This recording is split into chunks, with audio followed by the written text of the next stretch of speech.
I put 10 and 2. I ask Python to print the maximum number.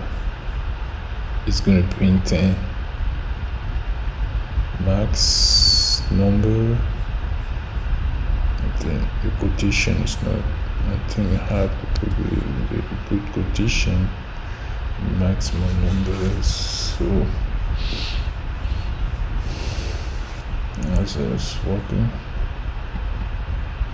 I'll have to remove this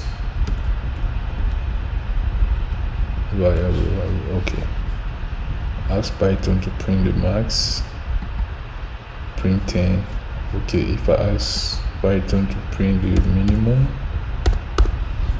it's going to print 2. Okay, so it's print 2 for me. And then to declare to import the function in Python, you just need to come here and say import, for example, math function. If you need a math function in Python, you can say Python. You can just come here and say from math import, just list that right here, so it can import the function for you. So example of some function that you can import is the one that holds the absolute value, just this maximum. You just come right here and you print it, it give you 2. Those are the function that you can import. So maximum here, it give you 10. You see, and you can also, there are other functions that they call them flow, like this flow. Ask Python to print flow 10 to tab arrow math that flow. I think I have to say math that flow. Print math that flow.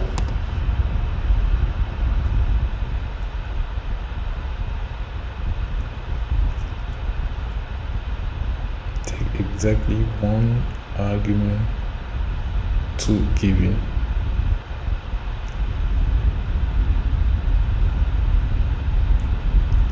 Okay, you just say print float, and then remove this,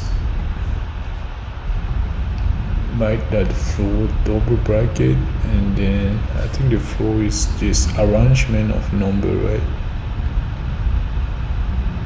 Come here and see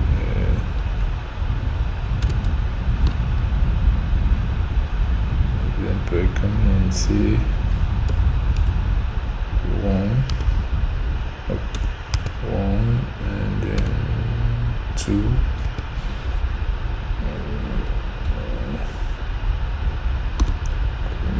space, and then 3.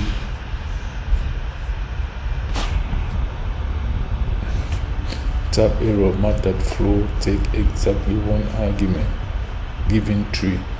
Okay, I think only one argument. Let's put only one. Let's give 1. Okay.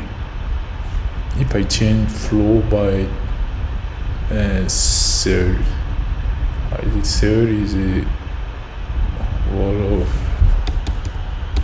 another function called cell. Yeah, nice directly. Execute come with set of 3.7.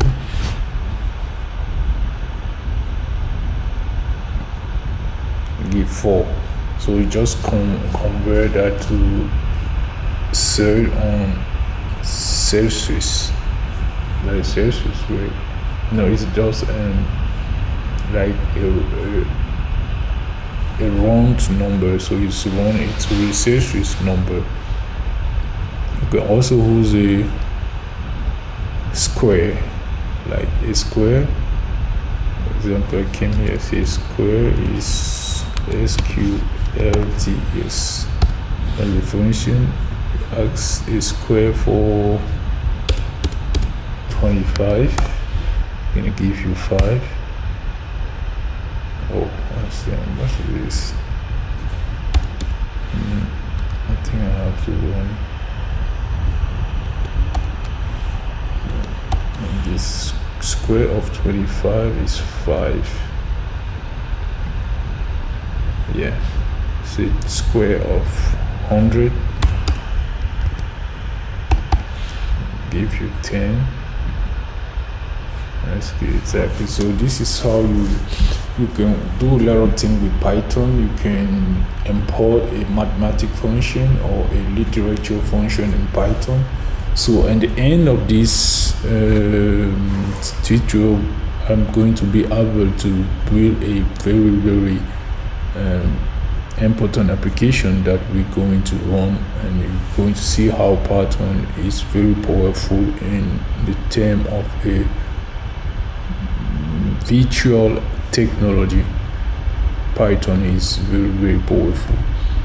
So thank you for watching this part, and we're going to continue the next part with the Boolean variable.